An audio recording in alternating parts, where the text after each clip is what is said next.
Who should you be taking from your Moment Squad Foundation pick? This is a very, very popular question that hopefully today I'm going to be able to help in answering. There's also some people that won't know what this pick is or how and where to get it. So let's start off with that information. When you start up Ultimate Team, one of the first things that you are told on FC26 is to do the onboarding when you create your club. And that involves doing the first Moments objective to get this Foundation's pick. So in order to obtain your pick, you need to go on over to Moments, which is under Play versus the AI in the section of the game, and go to Moments and go to the very first one. Let's get started. This is all that you need to do. It is so incredibly easy. You go into the moment, and all you need to do is complete 5 ground passes and take a shot on target. One of the easiest things that you will do all year. The whole point of this objective and moment is to just get you initially involved in the game. Once you've done that moment, you need to go and head over to the objectives section and you need to go to foundations, and in the new beginnings you will see that you have completed the passing and shots moment and it will say 1 out of 1. Once you claim this, you will have your foundations pick. So let's get into the cards and who is good, who I think is a decent choice and who you should avoid. And if this pick isn't enough and you want a massive boost to your ultimate team, then this season you need to head on over to Loot Bar. By far the cheapest place to get your coins on FC26 on all platforms, 10% cheaper than others, and delivered in as fast as half an hour. Some of your favourite YouTubers are already using Loot Bar, and the reviews are fantastic. And if you use my code BirdieX at checkout, then you'll get a bigger discount on your coins. So go and check out Loot Bar in the description down below. So here are the 5 cards. We've got Ruggeri, Garcia, Koopmeiners, Endo, and Stannisic. 5 good cards for the very start of the game. But let's have a look at each of them in depth and why I think you could potentially choose them or not. So, we'll start from left to right. We'll go with Ruggeri to kick things off, an Italian left mid from Atletico Madrid. He's 6'2", which is okay on this game. He is 3-star, 3-star, which at the very beginning, that will do. Now, interestingly, this card can play left midfielder or left back, so a decent amount of versatility there, depending on how you want to use this card. Now, when it comes to his stats, for a starter card, his pace is great. 85 or above this year seems like it is very, very decent when you're coming up against starter teams, so you can't be upset at that. His shooting stats, you're using him as a left mid or a left back. They don't need to be crazy high. If you are using him as a left midfielder, though, that 86 attacking positioning is going to be quite nice in terms of the runs that he makes. And then you'll probably pass the ball or cross it rather than try and shoot. Speaking of, his passing stats are pretty good. Crossing, short passing and long passing all in the 80s is exactly what you want to see if you are using this guy in your attacks. You go into his dribbling stats, and they're not too bad, right? Reactions, ball control, dribbling, all in the 80s. Composure, near enough 80 is great. Agility and balance being 75s or mid-70s. It's better for left back than it is left mid, because if you want to be doing like nice little technical dribbles and things like that with a left midfielder, you'd probably want it to be a little bit higher. So the dribbling stats are good, but not crazy. Whereas his defending and physical are pretty good for both positions. If you're using a left midfielder in a formation like a 4-4-2, where you need them to do a little bit of defending, they go up and down that wing, then having these kind of stats around 80 in all of the important ones is pretty good.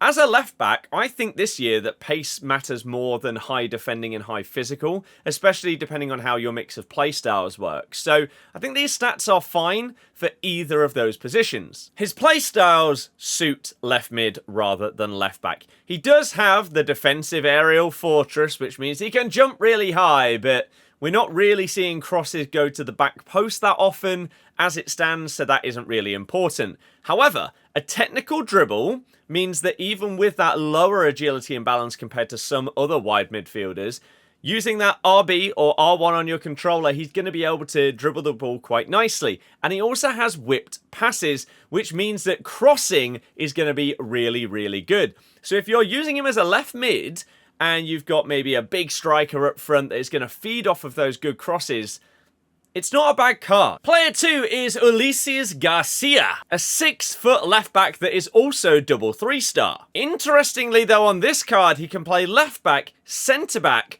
or left mid. A really, really nice amount of versatility here. Not quite as linkable a nation though with Switzerland, nor is it quite as good of a club in terms of links as we've seen with Atletico. Into the stats though, the pace, it's not crazy high, but if you're playing them as a centre-back, then that is really, really good. At left-back or left-mid, you might want a little bit more.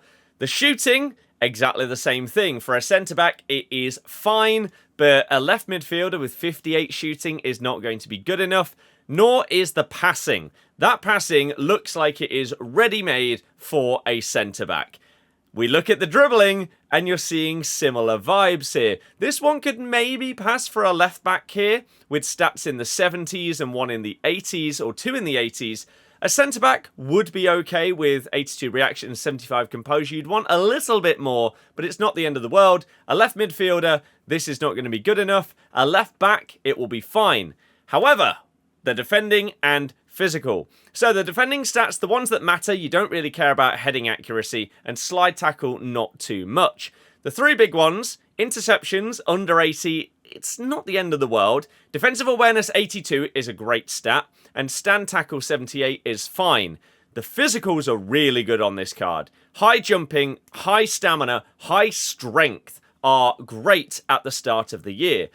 On the face of it, these stats massively suit centre-back rather than the other positions. But then you have play styles that don't suit a centre-back, because you've got press proven, which is irrelevant for a centre-back. You've also got rapid, which doesn't really make much sense. And then whipped pass, which you're never using at centre-back. That would be good at left mid, or maybe as an attacking left-back. So Garcia, the stats and playstyles do not match each other. Player 3 is Koopmeiners, a 6-foot centre attacking mid that is double 3-star. This card can also play at centre mid, which I personally think is probably where you're going to end up playing this card. Because let's look at these stats, and you can automatically see from looking at these the lack of orange or red stats. This is a well-rounded card, looks like an absolute beast. So, for a centre mid, what do you want? Well-rounded. For a centre attacking mid, you want well-rounded, but you don't really care about the defending and physical. You'd care more about passing, shooting, and dribbling. So, we look at the pace. High to mid-70s is fine as a midfielder in basically any role, unless you're a left or right mid, in which case you want more to go up and down the lines. In terms of his shooting, again, as a centre attacking mid, you've got 87 long shots and 85 shot power. That is fantastic. For a centre mid, those shooting stats are more than good enough, because if he does get forward, you're not going to expect to have someone with 90 shooting in that position in your team. The passing stats on this card are really, really good. Short pass, long pass, and vision all being mid-80s is amazing at this time of the year. Like, in a couple of months, that's still okay. You look at the dribbling stats, he doesn't have the highest agility and balance, which I think you would want more in a cam than a centre mid, but the other dribbling stats, mainly ball control, reactions, and composure, fantastic for the start of the year. We go over to the defending and the physical side of things, and those defensive stats we talked about before on the other cards, mid to high 70s going into 80s, really nice for a well-rounded card in centre mid. At cam, doesn't really matter. And the physicals, again, mid-70s, really high stamina, and 84 jumping. It's just a very good card. You've got Dutch, which is a decent nation for good links. Juventus are a decent team with okay links. And then we look at the playstyles as well. So, dead ball is fine if you don't have a free kick specialist. That can help you. I personally have this card on my main account, and he has scored some free kicks for me. He has low driven shot. It's really good this year.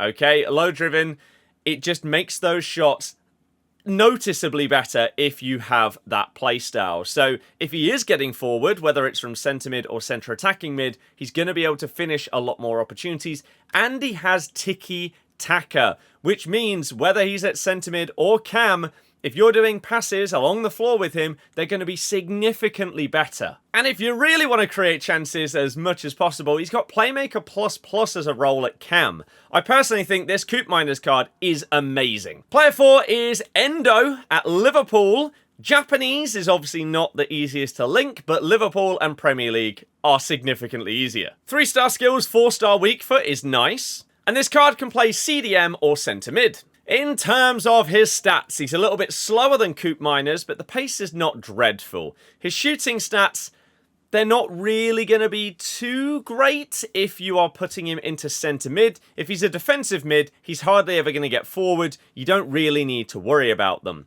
His passing, on the other hand, if you are starting attacks with him, vision, short and long pass are very, very good.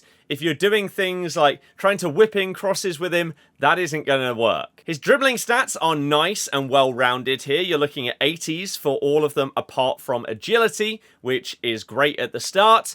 Defending stats are great. No weaknesses here other than slide tackle, but that doesn't really matter as it stands. It's not the meta for defending. So mid-80s for the others are great. And his physical stats are decent as well. You're looking at nearly 80 and overall, the one downside is the strength. That is sometimes, depending on what the meta of the game is and what is most important, strength in a lot of years is the key stat. So that being the lowest one is not ideal, but his other ones are really good. The playstyles on this card are okay for this position. Relentless is great. You're not going to have to sub him off. He's got high stamina as well. He's going to be able to play the whole game no matter what. He's also got press proven, which means when he's on the ball, he's going to have more composure and he's going to be able to keep it easier. That's nice. And pinged pass is also really good if you want to start attacks by fizzing that ball into one of your further forward players on the pitch. Overall, it's a good card. And the final player is Stannisic, who is Croatian at Bayern Munich. 2-star skills, 4-star weak foot, and he's 6'2" at centre-back. Interestingly, this card can play at right mid and right back, similar to the Garcia card earlier. And if we look at his stats, you'll see exactly the same things that we were saying for Endo and also for Garcia. This card is a defender, right? His pace is fine. That's okay. His shooting, absolutely dreadful. His passing, not good either. You simply cannot play this card at right mid. He will be dreadful there. At right back, you might be able to get away with it, but I would personally prefer to have slightly higher dribbling and passing for that position because you are more likely to be involved in attacks. Where this card excels, though, is, of course, that defending and that physical. Those defensive stats are fantastic. I mean, the lowest one is 83 at the start of the year. That's a monster of a defender. And 82 strength, really high jumping as well. Stamina, the lowest thing on a centre-back, is not a problem. And the playstyles on this card suit the position. He's got long ball pass, which means if you're playing him at centre-back, maybe even right-back, you can just ping that ball, get it away from the defence, and it's going to be more accurate, which is really good. Anticipate last year was an amazing playstyle. If it's anywhere close to that this year, he's going to be great. And slide tackle makes up for the lower stats, which a lot of these players have in sliding. So all in all, what do I think you should take and why? Well, if we go through each of the cards one by one. Ruggeri, it's not bad. The Italian nation is good for links. Atletico and La Liga are great for links. He's not too shabby. As a left mid, he has playstyles that suit it, but maybe you'd want slightly higher on the shooting, unless you're using him as someone that is just involved in the build-up, but never at the end of the play. At left back, he also has decent stats. I think this is a fine one to choose. Garcia, I think this is the worst card here. He has the versatility of the positions, but doesn't really have the stats for them, and the playstyles don't really match either. So I think Garcia is one that you have to avoid. He's also not at a great club, and he's not got a great nation for links. Koopmeiners, on the other hand, is a monster of a card. I think for 84 rated, this is probably the best card here. He can play cam and he can play centre mid. Both of those positions, he has the stats for them and the play styles to suit. It's really, really good. I think some people may look at him and wish that he had a defensive play style if he's to play centre mid.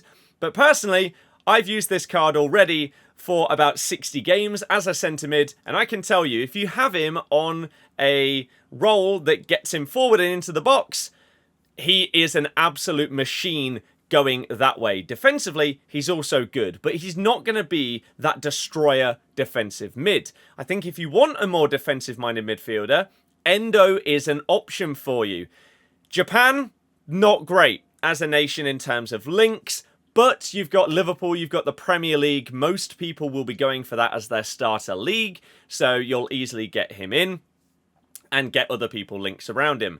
I think if you're using him as a defensive mid, that's solid. As a centre mid, maybe you'd rather go with Koopmeiners as that more complete player. And I think the other good choice is Stannisic. Now, he is Croatian, which is not going to get you loads of fantastic players to link to, but he plays for Bayern Munich in the Bundesliga, the best team in the league. He's got a lot of very, very good players around him that you can link with. Even just in defence, you could go up a Meccano and Neuer. Of course, you've got great players going forward as well. So Stannisic is a very valid choice. I think you have to play him at centre-back, though. That is the best suit for his stats and playstyles. So for me, I personally would recommend, if you don't know a ton about stats and playstyles and everything like that, I think Koopmeiners and Stannisic are the best bets here, and they won't be as easy to sort of gazump with other cards that come out soon. So